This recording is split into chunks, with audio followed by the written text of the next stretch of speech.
After 35 years of hunting white-collar criminals for a living, I thought I could spot a fraud from across a crowded room. I was right. I just never imagined the fraud would be sitting at my own retirement dinner, cutting into the prime rib I paid for, smiling at me with my daughter's hand in his. His name was Marcus Webb. He had been married to my daughter, Claire, for 4 years. He called me Dad. He called me his mentor. He called me the wisest man he had ever known. On the night of my retirement dinner at the Chicago Athletic Association, I watched him slide a document into my briefcase while he thought I was shaking hands with my former colleagues across the room. In the next 72 hours, I discovered he had been stealing from me for 18 months. I discovered my wife had been gaslit into believing I was losing my mind. And I discovered that the most important case of my career was the one I would have to solve without a badge, without a firm, and without anyone in my own family believing me. I am 63 years old. I built Caldwell & Associates from a single desk in a shared office space to a 14-person forensic accounting firm that recovered over $400 million in fraudulent assets over 3 decades. I have testified in federal court. I have brought down a city alderman, a hospital CFO, and a hedge fund manager who thought he was untouchable. I know how fraud works. I know the psychology, the paper trails, the small behavioral tells, the blink rate, the micro expressions, the way a guilty man holds his glass. That is exactly why what Marcus Webb pulled off was both the most insulting and most audacious crime I had ever witnessed. He did it inside my own home, my own finances, my own marriage. He built his scheme on the one assumption that a man who retired was also a man who stopped paying attention. He was wrong. The retirement dinner was held on a Friday evening in November. The grand ballroom of the Chicago Athletic Association was everything my partners had promised. Dark wood paneling, crystal chandeliers, white-gloved waitstaff. My wife, Diane, had worn the navy dress she'd been saving for the occasion. Claire sat beside my son-in-law at the front table, looking beautiful and just slightly tired in the way she always did lately. A weariness around her eyes that I had been chalking up to a demanding job. I was at the podium for most of the first hour, accepting toasts, plaques, the good-natured jokes about finally being free of the office. My briefcase was on the floor beneath the head table. It held nothing sensitive, just the program, a spare tie, my reading glasses. It was during the applause for my partner Raymond's toast that I happened to glance over. I had positioned myself at an angle, out of habit. 35 years of depositions teach you to track the whole room, not just the person talking to you. My son-in-law was at the briefcase. He was crouched low, one knee on the floor, his right hand moving with a practiced efficiency that made the back of my neck go cold. His other hand was in his jacket pocket. The motion lasted 4 seconds. He straightened, adjusted his tie, and rejoined the applause before anyone else at the table looked his way. 4 seconds. Most people would have seen a man who dropped his napkin and reached to pick it up. I saw a man who had rehearsed that movement. I did not confront him. I did not change my expression. I finished my remarks, posed for photographs, and said goodbye to my colleagues with the same warmth and gratitude I had planned for. I even clapped him on the shoulder as we were leaving and told him the dinner was wonderful. He beamed. He had no idea I had been watching. I waited until Diane was asleep. She had taken her half glass of wine and her novel to bed by 10:30, the way she always did. I listened until her breathing deepened. Then I got up, went to the study, and opened the briefcase on my desk under the lamp. The program was there, the spare tie, the reading glasses, and underneath the glasses, slipped into a side pocket I rarely used, was a single folded document. I put on my reading glasses and smoothed it flat on the desk. It was a financial power of attorney. The document named my son-in-law as the authorized agent with full discretionary authority over all accounts, investments, and real property held by James R. Caldwell and Diane M. Caldwell. The signatures at the bottom were mine and Diane's. I had never signed that document. I had never seen that document. And I was nearly certain that Diane had not either. I sat very still for a long time. The house made its nighttime noises around me. The radiator clicked. A car passed on the street outside. My hands were completely steady. This was not a moment for panic. Panic is for amateurs.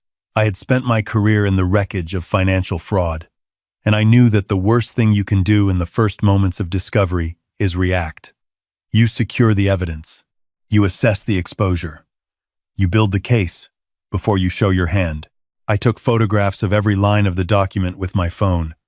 I noted the notary stamp, a name I didn't recognize, a firm I would need to look up. I refolded the paper and replaced it exactly where I had found it. Then I went to my desk drawer and pulled out the external hard drive I kept for sensitive work. I had a lot to do before morning. By 3 a.m, I had accessed 3 months of bank statements from the joint savings account my son-in-law had insisted on setting up for what he called estate planning purposes 18 months earlier. He had suggested it with such generosity, framing it as a way to streamline the transfer of assets for tax efficiency. I had agreed, thinking it was reasonable. I had allowed him access as a co-signatory because he was family, because my daughter loved him, because I trusted her judgment. The transfers started small, a few thousand here, linked to a consulting invoice from a company called Stonegate Capital Group. I pulled up the Illinois Secretary of State records on my laptop. Stonegate Capital Group had been incorporated 20 months ago. The registered agent was a law firm in Schaumburg. The sole manager of record was listed as a Michelle Voss. I typed that name into my search engine and cross-referenced with public records. It took 11 minutes. Michelle Voss was the leasing agent at the building where my son-in-law maintained a secondary office. She was also, based on her social media presence, someone who had been vacationing in Turks and Caicos with a man whose back was to the camera in several photographs, but whose build, watch, and wedding ring were all consistent with my son-in-law. By 4 a.m, I had identified 9 wire transfers over the previous 14 months totaling $2.1 million, all flowing from the joint account through Stonegate Capital Group to an account I had not yet traced. $2.1 million. The money I had spent 35 years saving, investing, protecting. The money meant to secure my wife's retirement, to fund my grandchildren's education someday, to carry this family forward. And he had been bleeding it out a few $100,000 at a time, steady and slow, like a surgeon managing blood loss so the monitor doesn't spike. I closed the laptop. I went to the kitchen and made coffee. I stood at the window watching the sky turn from black to the blue-gray of early morning. I needed to be precise. I needed to be methodical, and I needed to do it alone, because I already had a terrible suspicion that by the time I brought this to light, I was not going to have many people in my corner. I was right about that too. The first indication came 2 days later at Sunday dinner. My daughter had been hosting Sunday dinners at their house in Lincoln Park since they bought the place 3 years ago. It was a ritual I valued. Real plates, proper food, unhurried conversation. My son-in-law was at the stove when I arrived, stirring something with the focused expression of a man who wanted you to notice how hard he was working. My daughter opened the door and hugged me with that slightly compressed energy I had been noticing for months, like someone managing an invisible weight. Diane was already at the table with a glass of white wine, her cheeks flushed in a way that seemed off for one glass. She had seemed foggy recently, slower to laugh, quicker to defer to my son-in-law's framing of things.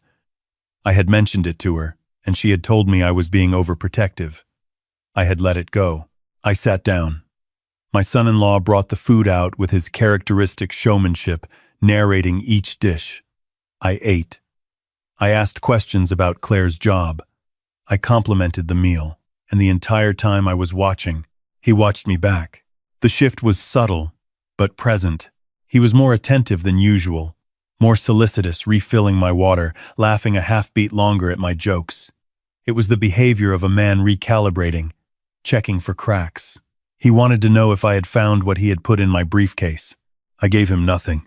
After dinner, while Claire and I were clearing plates in the kitchen, I asked her quietly how she was really doing. She paused with a plate in her hand. "Fine, Dad," she said. "Just tired." She said it the way people say it when tired isn't the right word, but they're not ready to use the right word yet. "Has your husband been under a lot of pressure lately?" I asked. She set the plate down and looked at the window above the sink instead of at me.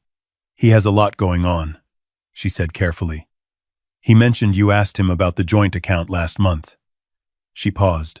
He was a little worried. He said you seemed confused about some of the transfers. I had not asked my son-in-law about the joint account. I had not spoken to him about finances at all in recent months. I smiled at my daughter.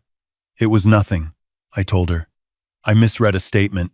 You know how it is. Eyes getting old. She visibly relaxed. She squeezed my arm. He really does look up to you, Dad, she said. He just wants to help. I nodded and walked back to the dining room. My son-in-law was pouring after-dinner bourbon at the sideboard, his back to me. His shoulders were loose. He thought the conversation in the kitchen had gone his way. I had just confirmed everything I needed to know. He had already been planting the seed with Claire. Confused about the transfers. Eyes getting old. The groundwork for Dad's not quite all there anymore was already laid. If the power of attorney surfaced, he had a narrative ready. The old man was losing his grip, signing things he didn't remember, needing a steady hand to manage his affairs. I had seen this playbook before. I had testified against a financial advisor who ran this exact scheme on 14 elderly clients over 7 years. The difference was that those victims didn't know what was happening until the money was gone. Marcus had been living under my roof, eating my food, and building his case for 18 months. He was good. He was patient. He was ruthless. He had just picked the wrong target. I spent the next 3 weeks moving quietly. I retained an attorney, not the estate attorney my son-in-law knew about, but a litigation partner named Helen Marsh, who owed me a professional courtesy from a case we had collaborated on years earlier. I transferred my primary investment accounts to a new brokerage under a different tax identification, citing a routine internal audit. I requested a full forensic image of the joint account records going back to inception, and I hired a private investigator, a former FBI financial crimes agent named Gary Turvey, to trace the downstream accounts connected to Stonegate Capital Group.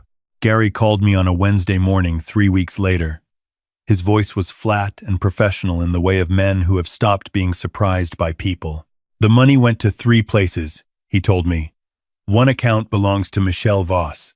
One is a brokerage account in your son-in-law's name, held through a shell entity in Delaware. And the third is a property in Scottsdale, Arizona. A house, purchased 9 months ago for $800,000. Deed lists him as sole owner. Not disclosed as a marital asset. Not disclosed to you. I sat with that for a moment. A house in Scottsdale. Half of everything I had set aside for Diane's future. He was not planning to grow old here, I said. Gary was quiet for a second. The transfer pattern matches a controlled liquidation strategy, he said, draining accessible accounts while leaving the long-term trust intact so the target doesn't notice a drop in their lifestyle. Classic long game. What's the timeline on the power of attorney? It was notarized 3 weeks before my retirement dinner, I said. Never filed with the court. He needed the window to file it in case something happened to me before he was ready to move. Or in case you discovered it, Gary said. Yes, I said. Or that. Then I told him about Diane, about the fog, the deference, the way she had become a slightly softer and less certain version of herself over the past year. I asked him to look into her prescriptions. He called back 3 days later. His voice had a different quality, less professional, more careful. Her general practitioner switched her from her regular medication to a compounding prescription 13 months ago, he said. The switch was recommended by a specialist she was referred to through your son-in-law. The specialist is real, board certified, but he receives referral bonuses from a pharmaceutical consulting group that your son-in-law has been a paid advisor for. The compound includes standard components, but at dosages significantly above the therapeutic range for a woman her age and weight. The side effects of long-term administration at those levels look a great deal like early cognitive decline. I put the phone down on my desk and did not pick it up for a full minute. He had medicated my wife. He had blurred her mind with a prescription she trusted because her own doctor had guided her to it, not knowing that doctor had been pointed in that direction. He had turned the woman who had been my partner for 37 years into a softer, slower, more manageable version of herself, and I had noticed it and worried about it, and she had told me I was being overprotective. He had not just stolen my money. He had stolen her. I set the meeting for a Thursday evening. I chose the conference room at Helen's firm on Michigan Avenue, 20 floors up with a view of the lake. I told Claire and Diane that I wanted a routine year-end financial review now that I was retired. I told them to bring my son-in-law because I valued his perspective. He dressed for the occasion. The good Navy suit, the expensive watch, the expression of a man who had rehearsed confidence until it became instinct. He shook Helen's hand with both of his, the double-grip handshake that signals warmth and is almost never genuine. I let him settle in. I let everyone get their water, their notepad, their comfortable position. I looked at Diane, who smiled at me with the soft, slightly unfocused warmth that had replaced her sharpness.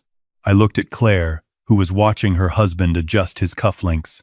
Then I opened the folder. The first document I set down was the power of attorney. Printed alongside the original filing log, Gary had traced to the notary. "Marcus," I said, "I'd like to start with this." I watched his face. He looked at the document. His expression did not change in the way a guilty man's expression doesn't change when it is working too hard not to. He looked up at me with careful, measured concern. "Dad, I can explain," he began. "I know you can," I said. "But I'd like you to listen first."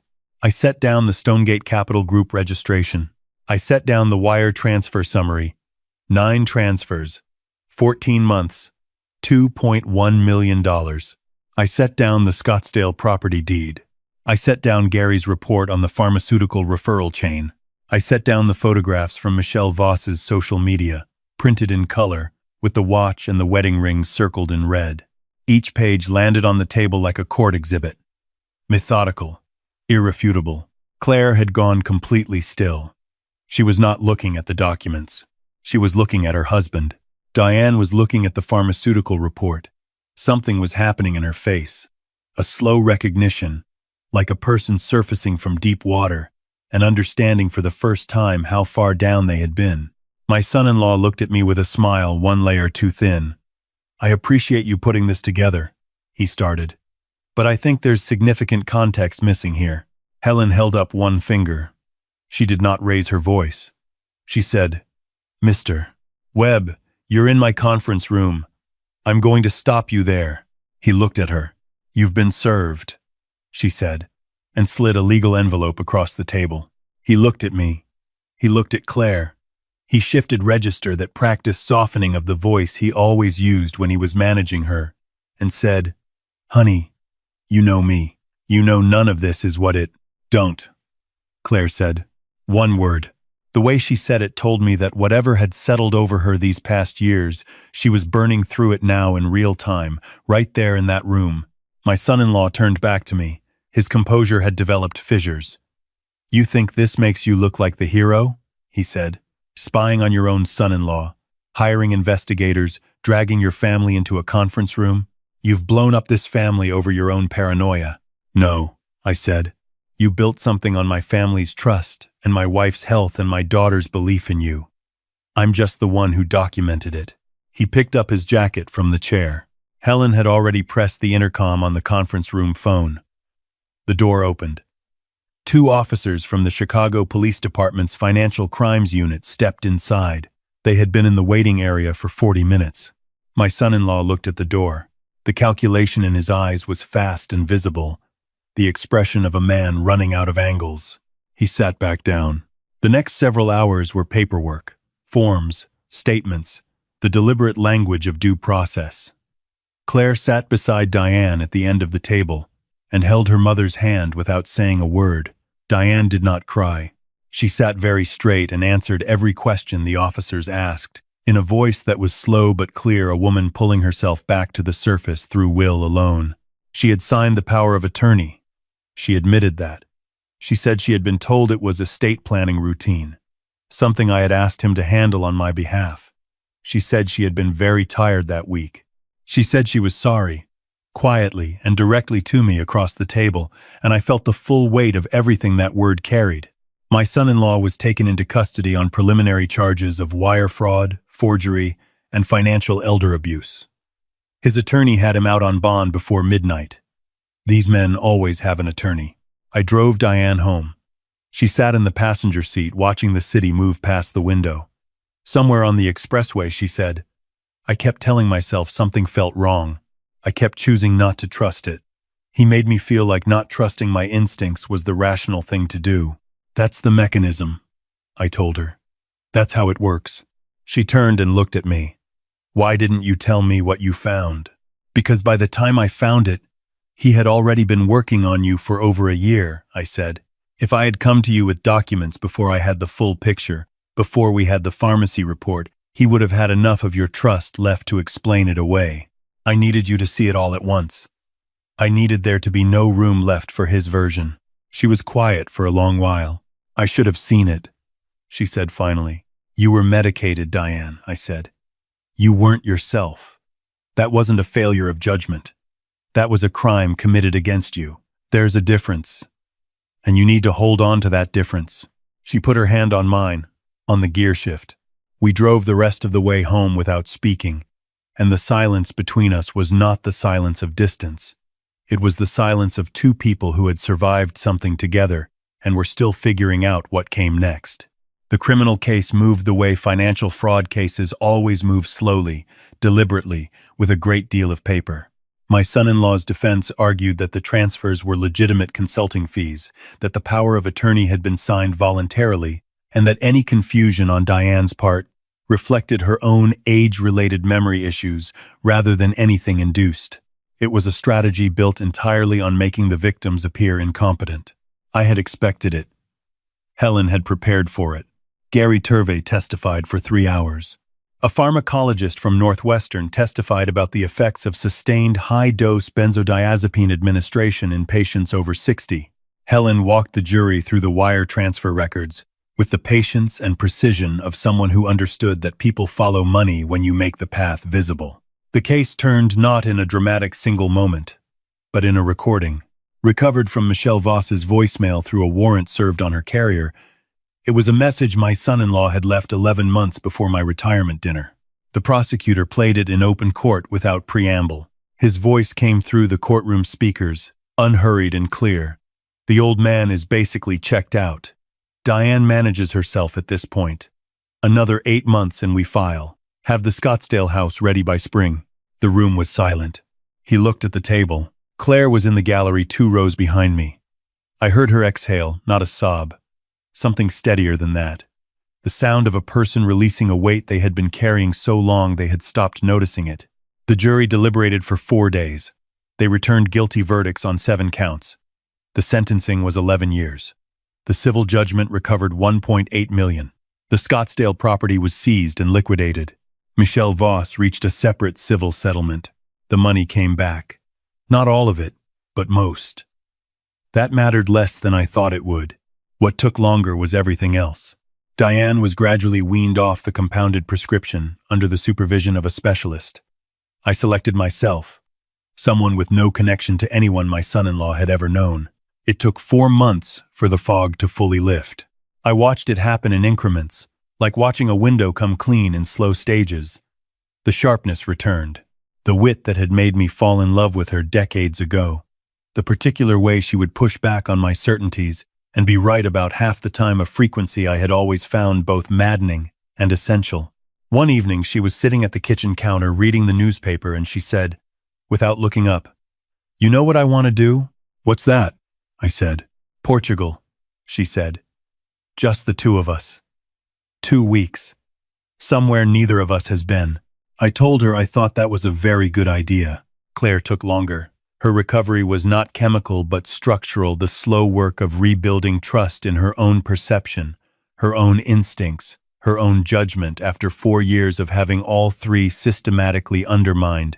She moved into a smaller apartment in Wicker Park, traded the car he had chosen for her for one she picked herself, and started seeing a therapist who specialized in financial and emotional coercion.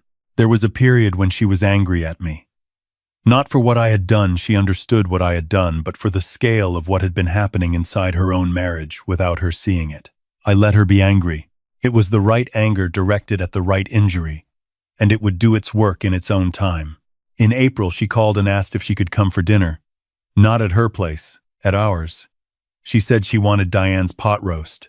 She said she wanted to sit at the table she grew up at. She came. We ate. We did not talk about the case, or the money, or the man who had tried to erase me while eating at this same table. We talked about Portugal. We talked about a book she was reading.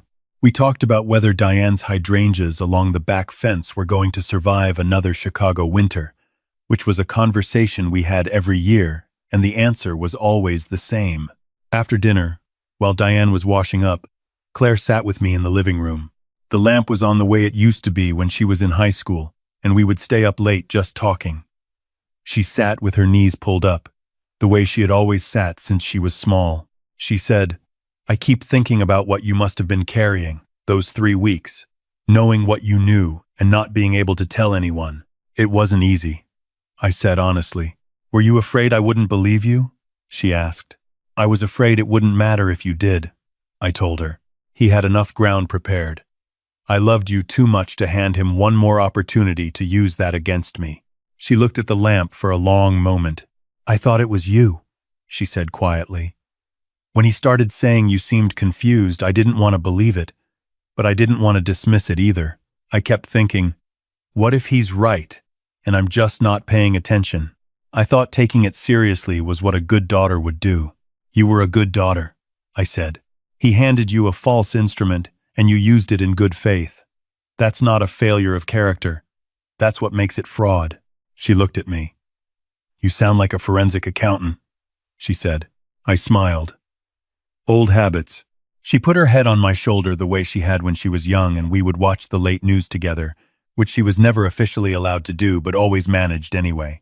We sat like that with the lamp on and Diane moving around in the kitchen and the street outside quiet. There are men who will look at everything you have built and see only a number to extract. They will smile over your food and call you family, and quietly calculate the rate of your decline. They will make you feel that your instincts are the problem and their management of you is the solution. They will bet on your trust, your age, your love for the people standing next to them. I spent my career finding these men. I know how they think because I know how the money moves. I know that a fraud is never only about money, it is about control. It is about a person deciding that your life's work, your future, your family, belongs to them by right of proximity and patience. What I want you to hear, if you are sitting right now with a suspicion you keep talking yourself out of, is this: trust the suspicion. You are not being paranoid. You are paying attention. There is a real difference between those two things, and the people who benefit from your doubt will always try to collapse that difference. Diane and I raised our glasses on a terrace above the Douro Valley on a Tuesday evening in May. The sun was going down over the vineyards, turning everything amber and slow. There was no one else at the table. There was no one whose hands I needed to watch. There was no one performing care while calculating my expiration date. I just lifted the glass. I looked at my wife sharp again, present again, annoyed at me again in all the ways I had quietly missed, and I drank. It was a clean life. I had almost lost it. I had almost been managed out of it by a man who wore my trust like a key. But I had built a career on a single professional truth. The fraud always leaves a trail, and the trail always leads home. If this story spoke to you, please subscribe to the channel and ring that notification bell so you never miss what's next. Leave me a comment and tell me, have you ever had to choose between trusting your instincts and trusting the people you love most? I want to hear from you.